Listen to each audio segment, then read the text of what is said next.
बहुत बहुत स्वागत है सभी लोगों का एक बार फिर से प्रथम बैंकर के इस इम्पोर्टेंट सेशन में। ये जो वीडियो बनाया जा रहा है वो खास तौर से प्रथमा यूपी ग्रामीण बैंक के प्रमोशन एग्जाम के लिए बनाया जा रहा है। और इस इम्पोर्टेंट सेशन में हम लोग देखेंगे प्रथमा यूपी ग्रामीण बैंक का personal loan scheme for public. हर एक सर्कुलर का हम लोग एक शॉर्ट समरी बनाते हैं ताकि जो भी इम्पोर्टेंट चीज़ है उसमें हो। इसका PDF हम लोग जो हमारा कोर्स चल रहा है उसमें डालते हैं और साथ साथ उसके ऊपर एक शॉर्ट वीडियो बनाते हैं ताकि उसको जिन लोगों को PDF से समझ में नहीं आ रहा वो वीडियो देख लें तो सारा इंपॉर्टेंट पॉइंट जो है उनको समझ में आ जाए। तो आज का जो इम्पोर्टेंट सेशन है वो है पर्सनल लोन स्कीम का पब्लिक के लिए। देख लेते हैं क्या क्या टर्म्स कंडीशंस है, क्या कितना मैक्सिमम लोन हो सकता है, क्या रेट ऑफ इंटरेस्ट है, सारा इंपॉर्टेंट पॉइंट देख लेते हैं। सबसे पहले इसका एलिजिबिलिटी क्या है? All confirmed permanent employees of central state government PSU minimum 2 year of service उनका होना चाहिए, ठीक है। Including service with the previous employer. अगर मान लीजिए कि 1 साल किसी दूसरे एम्प्लॉयर के साथ हैं और 1 साल इस एम्प्लॉयर के साथ हैं तो ओवरऑल हम लोग 2 साल का उसको काउंट करेंगे। ऐसा नहीं कि एक ही एम्प्लॉयर के साथ उनका जो है 2 साल का होना चाहिए, ठीक है। ये इंपॉर्टेंट पॉइंट है कि अगर प्रीवियस एम्प्लॉयर है उनका भी ऐड होगा। If any, all reputed companies, institutions, including schools, college, university, autonomous body, hospitals, nursing homes, who are drawing their salary through accounts maintained with our branch। ये बहुत important है क्योंकि ग्रामीण बैंक में जो है सैलरी अकाउंट बहुत कम लोगों के होते हैं, लेकिन ये कंडीशन है पर्सनल लोन का कि जिनका सैलरी अकाउंट हमारे साथ मेंटेन हो रहा है और सैलरी जो है हमारे यहाँ आ रहा है और सैलरी जा रहा है हमारे यहाँ से, उनका जो है वो लोग एलिजिबल हैं इस लोन के लिए। इन सब के अलावा कहीं और भी कोई काम कर रहा है तो उनके लिए मिनिमम जो सर्विस है वो 3 साल का होना चाहिए, ठीक है। पर्सनल लोन का पर्पस क्या है? तो पर्पस सब लोगों को पता है कि पर्सनल नीड्स जो भी होता है वही पूरा करने के लिए लोग पर्सनल लोन लेते हैं। Nature of loan, term loan भी होगा और ओवरड्राफ्ट भी होगा, but on reducing DP basis होगा, ठीक है। तो टर्म लोन होगा और रिड्यूसिंग ओवरड्राफ्ट के रूप में भी ये लोन होगा। अब है अमाउंट ऑफ लोन। कोई भी लोन हो उसका अमाउंट ऑफ लोन कैसे निकालते हैं, ये 2-3 चीज हमेशा इंपॉर्टेंट होता है। अमाउंट ऑफ लोन जो है ग्रॉस मंथली सैलरी का मैक्सिमम 30 टाइम्स तक देना है। ग्रॉस मंथली सैलरी का मैक्सिमम 30 टाइम्स तक होना है उसका टोटल अमाउंट ऑफ लोन, या फिर मैक्सिमम ऑफ 20 लाख रुपीज, या तो ग्रॉस सैलरी का 30 गुना देना है या मैक्सिमम 20 लाख तक देना है। दोनों में से देख लेना है depending upon the repayment capacity उसका कितना है उसके हिसाब से सैलरी का 30 गुना देना है या फिर 20 लाख रुपया मैक्सिमम देना है। तो मैक्सिमम कैप क्या हो गया? 20 लाख मैक्सिमम कैप हो गया पर्सनल लोन फॉर पब्लिक का। दूसरा तरीका है सैलरी का 30 गुना। मार्जिन इसमें नील है। रीपेमेंट की अगर बात की जाए तो टर्म लोन जब भी देंगे तो ऑब्वियसली इंस्टॉलमेंट में उससे हम रीपेमेंट लेंगे। तो टर्म लोन जो है मैक्सिमम 72 इंस्टॉलमेंट में उसको लेना है, मतलब कि 6 साल में लेना है। तो personal loan maximum instalment base जो होगा वो 6 ईयर के लिए होगा। 72 महीने में उसको इंस्टॉलमेंट में जो है ले लेना है। एक और इम्पॉर्टेंट बात है repayment to start 1 month after disbursement of the loan. मतलब कि अगर मई में हमने लोन किया है तो हम उसका डिसबर्समेंट जो है उसका रीपेमेंट जो है वो जून से लेंगे, ठीक है। अगर ओवरड्राफ्ट के रूप में हम देते हैं तो overdraft limit shall be adjusted with in remaining period of service. अगर कोई अपने सर्विस में है तो रिमेनिंग पीरियड ऑफ सर्विस और इन अ मैक्सिमम पीरियड ऑफ 72 वही 72 मंथ के लिए हम ओवरड्राफ्ट देंगे।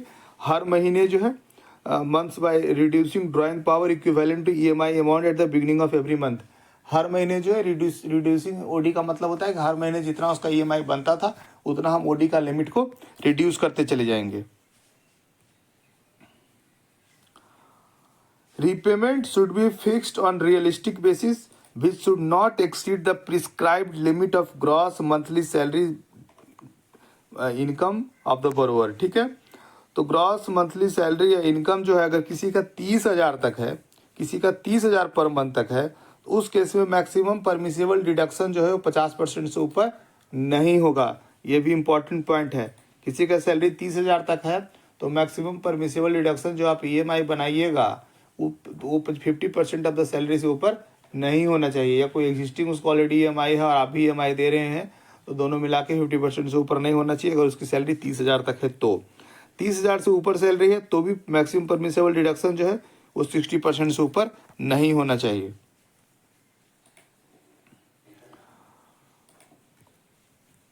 उसके बाद जो है minimum take home after all deductions of proposed personal loan should be 15,000 in metro urban centre और should be 10,000 rupees in semi urban centre. ठीक है, मतलब आप कितना भी डिडक्शन कर लीजिए, मिनिमम जो टेक होम पे होना चाहिए इन मेट्रो या अर्बन सेंटर 15,000 रुपया उसका होना चाहिए। और मेट्रो अर्बन सेंटर में नहीं है, सेमी अर्बन है और सेमी रूरल में है या रूरल में है, उस केस में जो है 10,000 रुपया उसको घर चलाने के लिए हर हाल में चाहिए होता है। फॉर सैलरीड क्लास जो है क्या क्या चाहिए, लेटेस्ट सैलरी स्लिप चाहिए, जो कि सैलरीड क्लास है सैलरी स्लिप चाहिए, फॉर्म 16 या ITR दे दे लास्ट 2 साल का, वो चलेगा। ठीक है, हमारा कोर्स चल रहा है प्रथमा यूपी ग्रामीण बैंक के लिए स्केल 1 से 2 223 के लिए 1799 रुपये का है। एक और हमारा कोर्स चल रहा है वो ऑफिस असिस्टेंट व स्केल 1 के लिए, वो 1499 रुपये का है। जनरल बैंकिंग का एक एक टॉपिक सारा हम लोग कवर कर रहे हैं, उसके नोट्स, उसके वीडियो, उसके MCQ। इन सब के अलावा आपके बैंक के सर्कुलर कम से कम 15 से 20 हम लोग कवर कर रहे हैं, 15 से 20 इंपॉर्टेंट सर्कुलर कवर कर रहे हैं। उसके ऊपर शॉर्ट समरी डला हुआ है, कोर्स में 7-8 डल गए हैं और भी हमारा टीम काम कर रहा है, 1-2 दिन में डल जाएगा। वीडियो सेशन बनना स्टार्ट हो गया है, ये आज के दिन का तीसरा वीडियो सेशन है। वीडियो सेशन भी सारा आपके कोर्स में अपलोड हो जाएगा। इन सब के अलावा 10 आपको हम टेस्ट दे रहे हैं, 10 टेस्ट हमारे वेबसाइट पर जाके देख सकते हैं। तो ओवरऑल जो है आपके बैंक के लिए एक कंप्लीट प्रमोशन का पैकेज है और बहुत ही अफोर्डेबल प्राइस में है। तो आप लोग निश्चित रूप से इस कोर्स को परचेज किए। अगर यूट्यूब पेज को देख रहे हैं तो इसका जो लिंक है कोर्स ज्वाइन करने का वो डिस्क्रिप्शन बॉक्स में दिया हुआ है। दोनों ही कोर्स का, ऑफिसर स्टेंट स्केल 1 का और ऑफिसर्स कैडर का 1 to 2 2 to 3 का।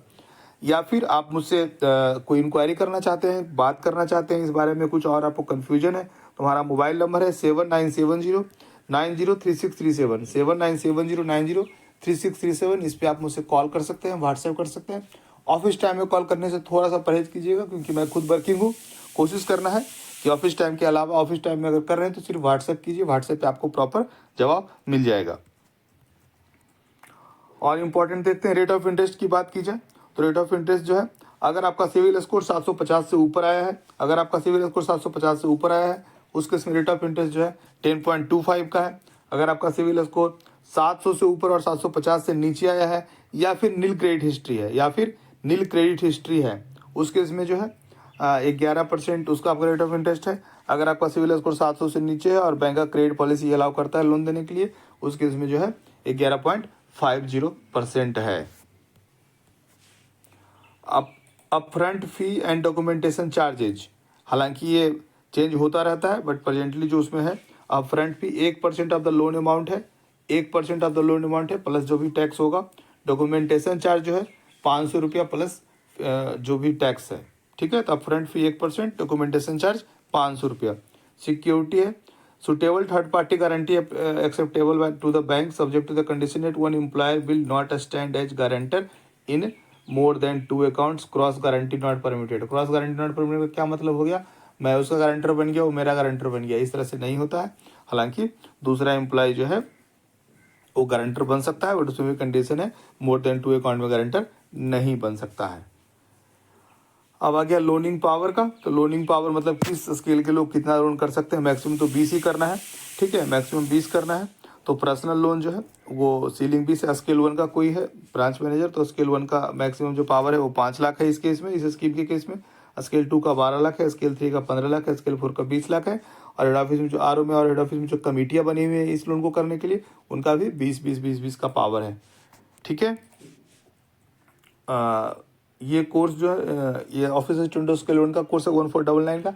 सेम ही चीज़ जो मैंने पिछले कोर्स में बताया इसमें भी सेम ही चीज़ है। दोनों ही कोर्स में डिफरेंस क्या है, थोड़ा क्रेडिट का कुछ टॉपिक जो है वो ऑफिसर्स कैडर में ज़्यादा है और ऑफिस असिस्टेंट में जो है क्रेडिट का कोर्स नहीं है। लेकिन इसमें एक फ़ायदा है, इसमें हिंदी भी हम लोग पढ़ा रहे हैं, हिंदी भी हम लोग दे रहे हैं, कंटेंट हिंदी का टेस्ट वगैरह, तो ये इसमें फ़ायदा है। दोनों ही कोर्स कुल मिला के बहुत अच्छा कोर्स है। जिन लोगों को ज्वाइन करना है वो निश्चित रूप से ज्वाइन कीजिए। लिंक डिस्क्रिप्शन बॉक्स में मौजूद है, मुझसे बात भी कर सकते हैं 7970903637 पे। ठीक है, एक और इसमें इंफॉर्मेशन है कि extension of personal loan scheme to for public to staff के लिए भी इस लोन को एक्सटेंड किया गया है। कोई भी स्टाफ जो है इस लोन को ले सकता है, बैंक का अपना स्टाफ। ठीक है, thank you so much for watching this video. Thank you.